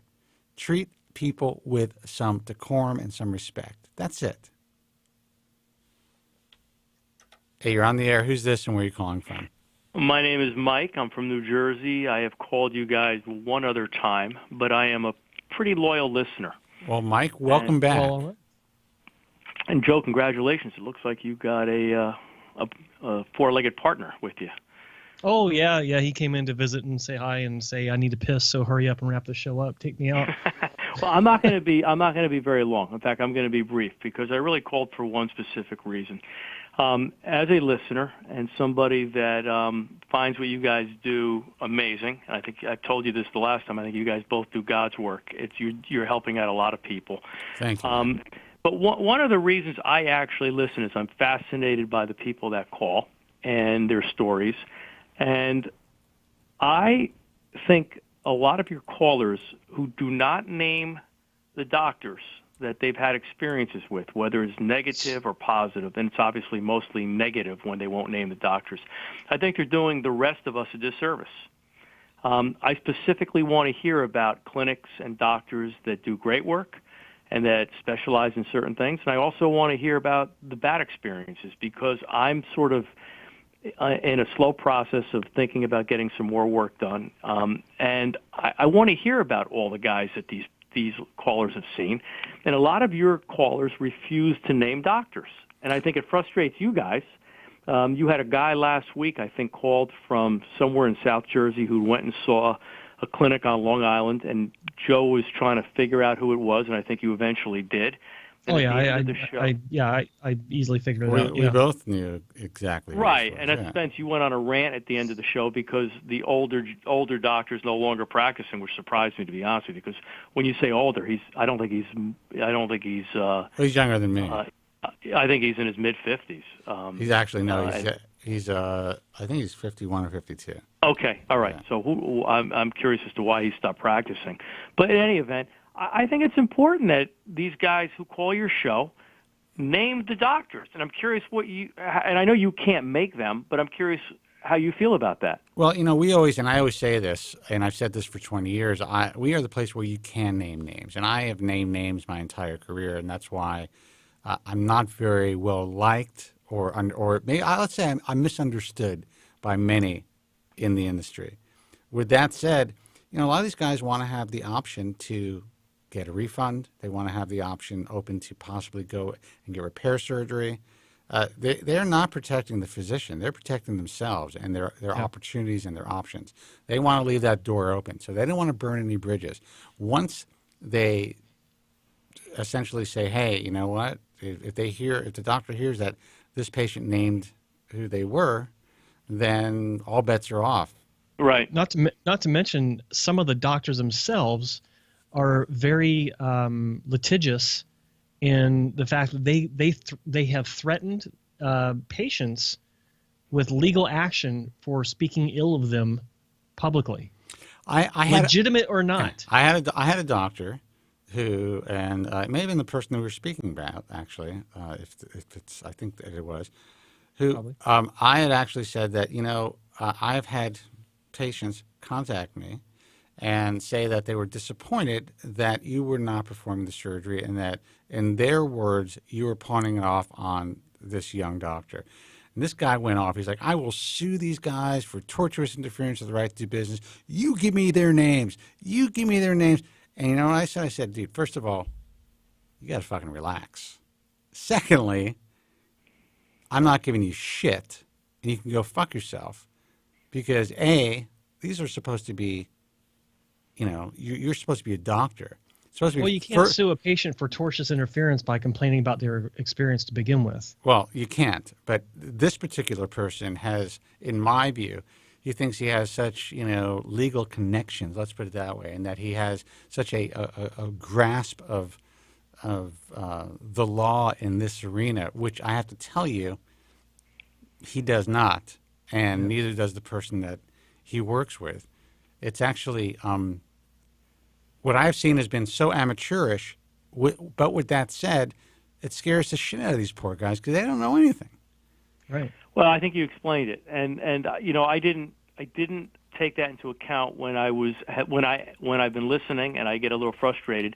If these guys, meaning these patients, are looking for some remuneration or some possible repair work from the same doctor, although if a guy screwed up, I'm not sure why you'd want him to work on your head again. But either way, I totally understand that at this point. Yeah. I'm just speaking from a standpoint that I want to get as much knowledge as I can before I decide to go back, if I do decide to go back. And I want to hear about the negative experiences, and I want to hear about the doctors, and I want to know why patient A was upset or disappointed and not satisfied. And that's the only part about your show that I have found very frustrating, is when these guys don't name the assailants. That's all. Well, all I can say is that, we try to give you guys as much of, in a cryptic way, an idea of who these people are and what their situations are. And frankly, if you really read between the lines and listen to the callers, you can figure it out. You can figure it out through, geographic regions. There are only so many physicians that are in certain areas. So most likely you probably figured out more of the physicians that are being spoken about than, especially if you're a long-time listener. Well, I know I had guessed who this gentleman was complaining about, because I actually had work done by the older gentleman 7 or 8 years ago, right? And I don't think I had a satisfactory outcome. I'm not the type of person. I look in the mirror though. Okay. So my question is, and this is just trying to be fair here. Are you willing to talk about your bad experience and name the doctor? I did name it to you when I did call. It was Feller. Oh, you did? And then I told you I went back recently and was sitting in the waiting room for a consult, and Blocksheim, I can never pronounce his name correctly, walked in and out of the waiting room 3 or 4 times and never once glanced in my direction. And when I only did go in and see him, I was in there for less than 3 minutes, and then I was gone. So it just left a bad taste in my mouth. And so I have no problem naming the array of doctors I've seen over the years. And I guess what I'm asking is I guess I expect the same from the rest of your listening audience. That's all. Because I think it's very informational, and I think it's also very useful. Well, I agree. I agree with you 100%, and that's the thing. It doesn't matter if someone is in the IHS, not in the IHS, applied, someone who has been removed from the IHS, someone who's retired, someone who's left the IHS, which is relatively rare. Name the names. Look, I want you guys. You got a guy who is constantly on your chat line, and he's a doctor who I'm blown away by how impressive he sounds when he's on your chat line. And I looked him up, and he seems like a super impressive doctor. You guys obviously have a great relationship with him. The guy's name is John Cole. He sounds like he's top notch. Unfortunately, I think, where is he, in Texas? No, he's in Atlanta. Atlanta, I'm sorry. Yeah. So, I mean, at this point in my life, I'm not flying down to Atlanta to see him, even though I probably should. But the point is, it's great when you get information and see the work that a guy like that does, and he relates and speaks with your listeners online, and seems like a terrific doctor, and a guy that, for lack of a better word, is a mensch. So that's the type of stuff I want to hear and see. And I appreciate when this guy is online and you can see what his comments are and when he's been on with you. But I also want to hear about the bad guys too, so I don't make another mistake. Yeah.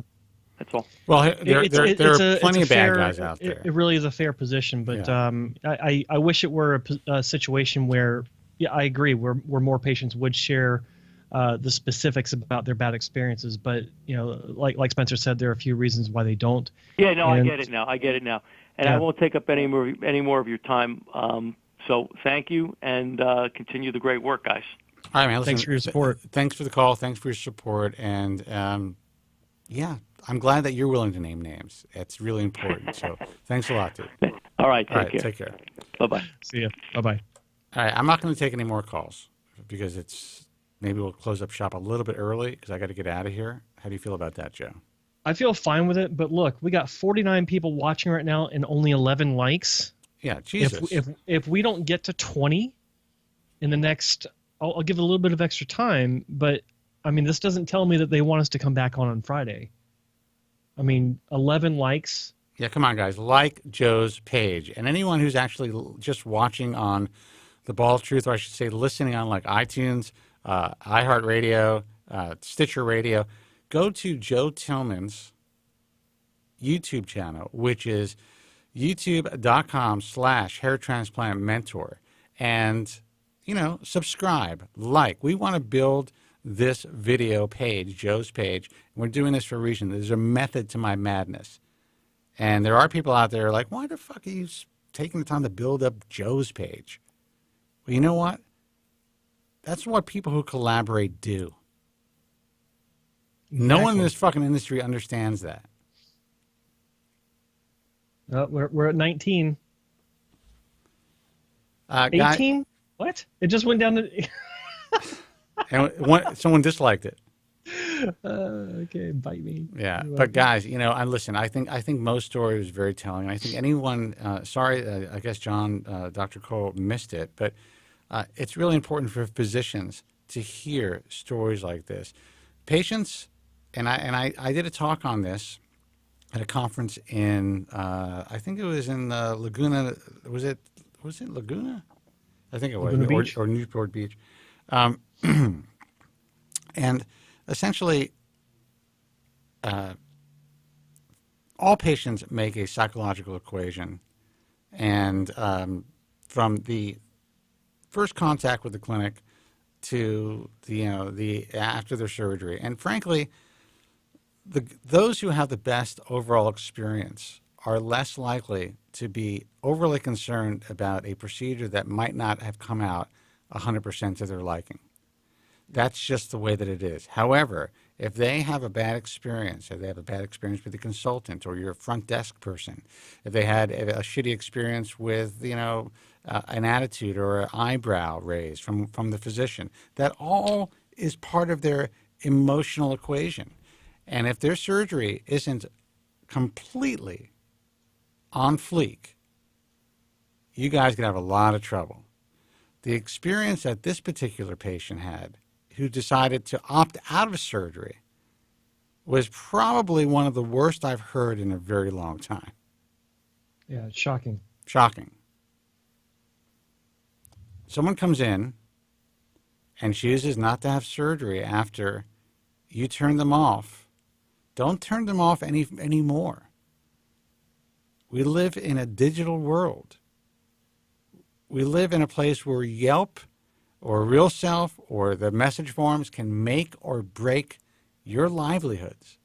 Why would you want to fuck that up by showing that you're concerned about them walking out the door, by trying to make them feel guilty because they chose not to undergo surgery? That's their choice. It's their body.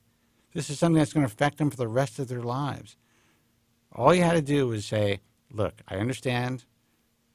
I think that this, FUE might be a better option for you. If you're uncomfortable with that, go home, think about it. We'll still take care of your hotel. Our doors are always open to you. And you know what? Mo would come back. He would have told a great story. That's the whole thing. And he probably would end up having surgery at a later date. There are so many areas where the ball could have been picked up and taken into the end zone that didn't happen. Yeah. It's unfortunate. All right, guys, we're going to call it a night. The website's thebaldtruth.com for archives of this broadcast. We have a tremendous amount of content. I just had 48 clips transcribed. So we're going to be killing it. We're putting it out there, and our podcast will be reloaded and be uploaded, I should say, in a more timely fashion starting this month and, of course, throughout 2019. I give you guys my word. Just been extremely busy with stuff, but the content that we have is compelling. It will be life-changing, in my view, for many who take the time to listen to it, and that includes you doctors out there. So that's thebaldtruth.com. Check it out. Subscribe to thebaldtruth.com. We do nothing with your email addresses. I give you my word. Do not sell them. Even though there's a guy who I know that I speak to often, texts me a lot. He's like, what are you doing with your list, man? You can create like a HIMSS model with the amount of emails that you have. And I could, but I won't, because I want you to understand that we're not here to try to sell your information. We just want you to have access to all of our information and to our resources. So take the time, put your email address in there, and subscribe. TheBaldTruthTalk.com. Our message forum, BaldTruthTalk.com. Joe's website is hairtransplantmentor.com. Learn everything about Joe. Maybe too much. Some people would say. Yeah, but if you want to know about Joe's journey, Joe's experience in the trenches in this field, he is the original hair transplant mentor. He's been through a lot, and that's why we love to have him. Love having him on this program. He brings a certain level of just a unique experience to our broadcast, and the fact that he's been working in the trenches in a clinic for so many years and now is independent is invaluable to you guys who are considering surgical hair restoration. Listen, I know where all the bodies are buried, but Joe has seen certain things that you only see by working in a clinic day in and day out. And those things ain't so great. They ain't pretty. Yeah. Joe, give out the other websites, please.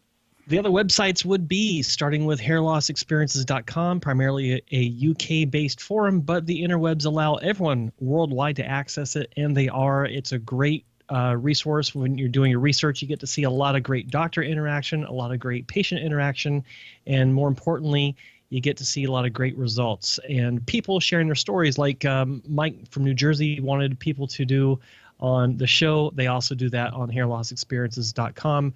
Run by a repair patient, good guy, supports what we do, not a psychopath, which is a good thing. That's hairlossexperiences.com. The next one is bellycapelli.forumfree.it. Sounds funny because it is. It's Italian. But with any browser that you use today, it will usually translate it into the language of your choice. Fantastic resource. Again, lots of great results and patient interaction. That's bellycapelli.forumfree.it. And then we have hair loss, or international-hair loss for, God, I keep forgetting that one. Hold on a second. I don't know why that one's always so confusing for me. It is, international-hairlossforum.com, primarily a French-based forum. Again, lots of interaction with patients and doctors and, of course, representatives as well. And it is translated into the language of your choice. That is international-hairlossforum.com. All right, guys, and baldtruthtalk.com is our message forum. The American Hair Loss Association is americanhairloss.org.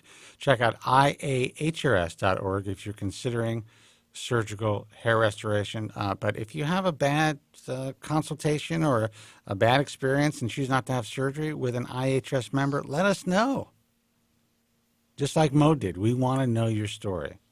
Until next time, be strong. Oh, you know what? Let's give a shout out to FUE Europe, by the way. Absolutely. And FUE Magazine, guys, there is an actual journal online that is an open source magazine / journal that has never existed in basically any industry when it comes to aesthetics, or I would say medicine in general, right? There's nothing like that out there. No, I've never heard of it. Yeah, so if you want to learn about what's really happening in this field, if you want to learn about it from some of the physicians, not just from us, and also you could read some of the articles that we are, honored enough to have published in FUE Magazine. Check it out. That's FUEmagazine.com. And also check out, what is it, FUE Europe's URL? What? FUE-Europe.com. Yeah, Jesus. Anyway, go check that out as well. We are now working on some of the finishing touches to get the big Manchester conference together. It's going to be very exciting. I think it's going to be one of the most well-attended and important hair transplant meetings of the year. There's no doubt in my mind, actually. Yeah. So agreed. I'm excited about that. Until next time, guys, be strong. God bless, and thank you so much for listening. Thank you very much. I'm sorry for any inconvenience you may have been put to prior to the programme, and I'm glad you enjoyed it. And if you could now leave by the exits at the rear, that'd be splendid. Thank you. Good night. I always hear a lot of guys calling in, and they're always like, down and out about their haircuts. Sure. I lost my hair when I was 16 to 17 years old. That's heavy. Oh, man, I'm sorry to hear that. No, it's all good, man. And the funny thing is that I've learned to overcome it. And I've had a much, I'm much more empowered to be myself now. Well, I admire that.